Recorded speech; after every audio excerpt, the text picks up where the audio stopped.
সর্বনাশা তীর। ওদিকে সুরপতি জিউসের স্বর্ণপ্রাসাদের তখন দেবদেবীদের পরামর্শ সভা বসে গেছে। প্রত্যেকেরই হাতে রয়েছে পানপাত্র।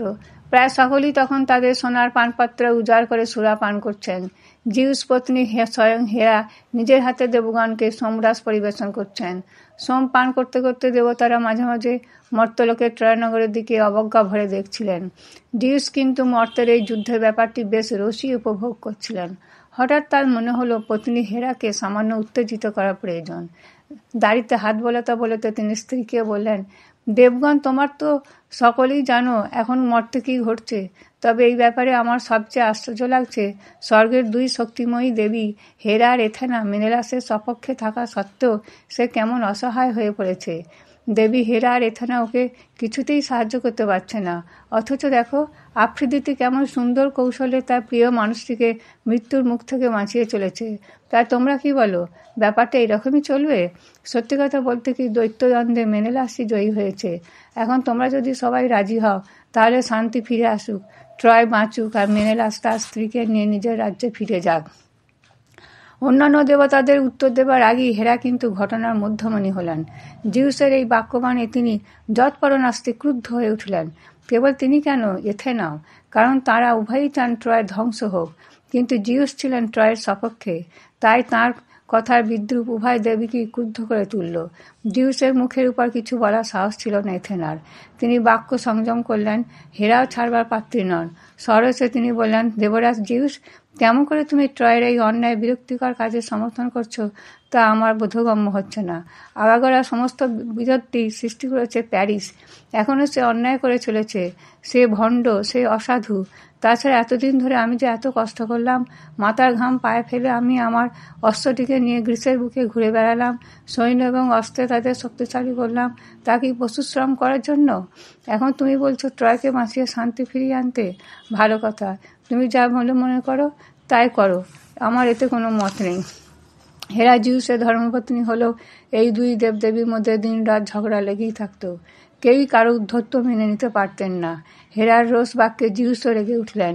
তিনি বলেন, বলতে পারো রানী হেরা, প্রিয়াম এবং তার ছেলেরা তোমার কি ক্ষতি করেছে, যার জন্য তুমি ট্রয়ের মতো একটি সুন্দর এবং মনোরম স্থানকে ধ্বংস করে দিতে চাইছো? ট্রয়েতে আজ যে ঘটনা ঘটছে সেসব কিছু মারাত্মক ব্যাপার নয়। পৃথিবীতে এমন ঘটনা অনেকবারই ঘটেছে। তাছাড়া তুমি তো জানোই ট্রয় আমার অত্যন্ত প্রিয়। জিউসের ক্রোধ আরক্ত মুখ দেখে হেরা কিন্তু ভয় পেলেন না। তিনি স্বর্গের রানীর মতো বললেন, তুমি স্বর্গের রাজা, আমার থেকে অনেক শক্তিমানও বটে। ইচ্ছে করলে কোনো দেবতারও সাহায্য নেই তুমি ট্রয়কে বাঁচিয়ে দিতে পারো।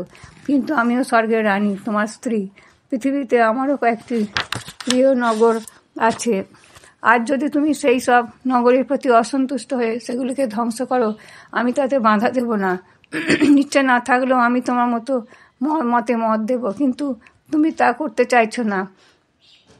তোমার সঙ্গে আমার তফাৎ এখানে। সে যাই হোক, মর্তলোকের জন্য নিজেদের মধ্যে বিবাদ আমি চাই না।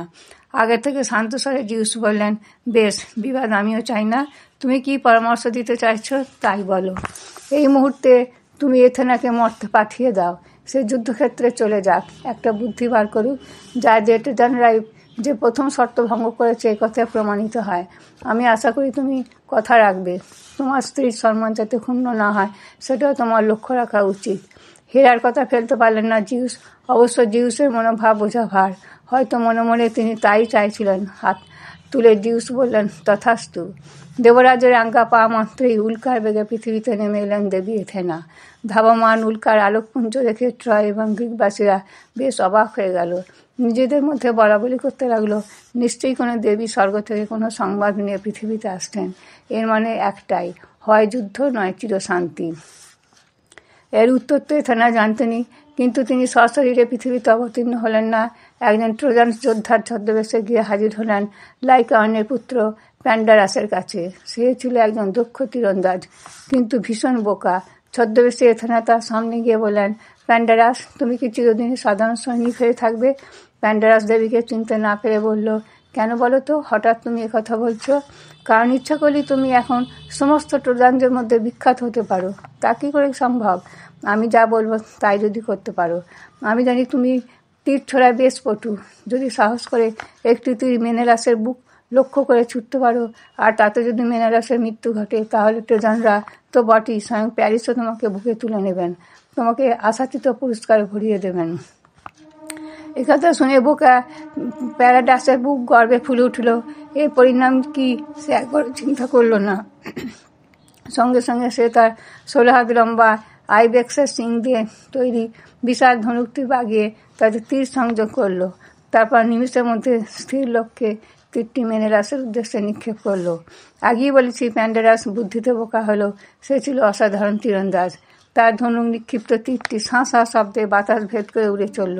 নিপুণ নিশানা, কোনো ভুল ত্রুটি নেই। হাজার হাজার সৈন্যের মাথার উপর দিয়ে তীরটি ঊর্ধ্বশ্বাসে গঠিত ছুটে চলেছে মেনেলাসের বক্ষস্থলে আমূল বিদ্ধ হবার জন্যে। হতেও তাই, কিন্তু দেবী এথেনা তো মেনেলাসের মৃত্যু চান না। তাছাড়া সবটাই ছিল তার ফন্দি। যে মুহূর্তে তীরটি মেনেলাসের বক্ষ স্পর্শ করতে যাবে, সেই মুহূর্তে এথেনা তার অদৃশ্য দৈবা হাতে তীরের গতিপথ সামান্য পরিবর্তন করে দিলেন। তীরটি মেনেলাসের বক্ষস্থল ছুঁতে পারল না। দিক পরিবর্তনের ফলে সেটি গিয়ে বিদ্ধ হলো মেনেলাসের শক্তিশালী জানুতে। সাদা পাথরের মতো উড়ু ভেদ করে রক্তের ধারা গড়িয়ে পড়ল। বিনা মেঘে বজ্রপাতের মতো একটি তীর এসে মেনেলাসের উড়ু বিদ্ধ করায় মেনেলাস ক্ষণিকের জন্য কেমন যেন বিহ্বল আর হতভম্ব হয়ে পড়লেন। হতভম্ব এবং বিস্মিত হয়ে পড়লেন স্বয়ং রাজা আগামেমনও। তিনিও প্রত্যাশা করেননি এমন যুক্তিহীন আক্রমণ। ওদিকে মেনেলাসের জানুটি তখন রক্তে ভেসে যাচ্ছে। রাজা প্রিয়ামের সঙ্গে আগামেমনের শর্ত হয়েছিল একভাবে, কিন্তু সম্মুখ সমরে প্যারিস প্রায় পরাজিত হবার পরও এই ধরনের অতর্কিত আক্রমণ তিনি কল্পনাও করেননি। সঙ্গে সঙ্গে অন্য কিছু চিন্তা করার আগে ছুটে গেলেন ভাই মেনেলাসের কাছে। আঘাত গুরুতর কিনা তিনি পরীক্ষা করতে চাইলেন, কারণ মেনেলাসকে হারিয়ে তার পক্ষে দেশে ফিরে যাওয়া কেবল অসম্মানের নয়, বীরের মর্যাদাও ক্ষুণ্ণ হবে। ভাই আগামেমনকে বিচলিত দেখে মেনেলাস নিজের হতবুদ্ধি ফিরে পেলেন। তিনি সান্ত্বনা দিয়ে বললেন, আমার কিছুই হয়নি রাজা, আপনি মিছেই তোলা হচ্ছেন, আঘাত খুবই সামান্য, এক্ষুনি আমি ভালোই উঠব। আগামেমনের অস্থিরতা তখনও কাটেনি। তিনি ম্যাকাউনান নামে এক অভিজ্ঞ শল্যবিদকে ডেকে পাঠালেন। প্রাচীন গ্রীসের শল্যবিদরা ছিলেন চিকিৎসাশাস্ত্রে বেশ পটু। ম্যাকাউন এসে প্রথমে তীরটি ক্ষতস্থান থেকে তুলে ফেললেন, তারপর বিষাক্ত রক্ত বার করে দিয়ে ক্ষতস্থান বেঁধে দিলেন ওষুধ দিয়ে। এদিকে ম্যাকাউন যখন মেনেলাসের পরিচর্যায় ব্যস্ত, ট্রোজানরা কিন্তু তখন নিস্পৃহের মতো বসেছিল না। তারা তাদের সুসজ্জিত রণবাহিনী নিয়ে আক্রমণ করল গ্রিক বাহিনীকে। গ্রিক সৈন্য এবং সেনাপতিরা এতক্ষণ যুদ্ধ থেমে যাবার আনন্দে নিজেদের কিছুটা আলগা করে রেখেছিলেন, কিন্তু মেনেলাসের প্রতি হঠাৎ সরাঘাত এবং ট্রোজান বাহিনীকে পুনরায় যুদ্ধে এগিয়ে আসতে দেখে তারা আর চুপ করে দাঁড়িয়ে থাকতে পারল না।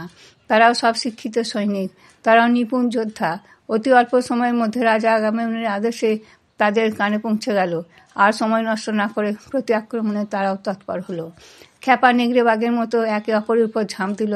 এই যুদ্ধের কী পরিণত হবে সে কথাও আর তাদের কারো স্মরণে রইল না। উভয় পক্ষের সৈন্যের মনে তখন একটাই লক্ষ্য, শত্রুর বক্ষস্থল। ধীরে ধীরে তারা ডুবে গেল যুদ্ধের বিভীষিকা আর অন্ধকারে। শন শন তীরের শব্দ আর ঝনঝন অসিঝঙ্কারে রণক্ষেত্রে উঠল হাহাকার। হাজার হাজার গ্রিক আর ট্রোজান সৈন্যরা পাশাপাশি পড়ে রইল মৃত্যুকে আলিঙ্গন করে। একটি শপথ ভঙ্গের জন্য আবার নতুন করে বেজে উঠল যুদ্ধের দামামা।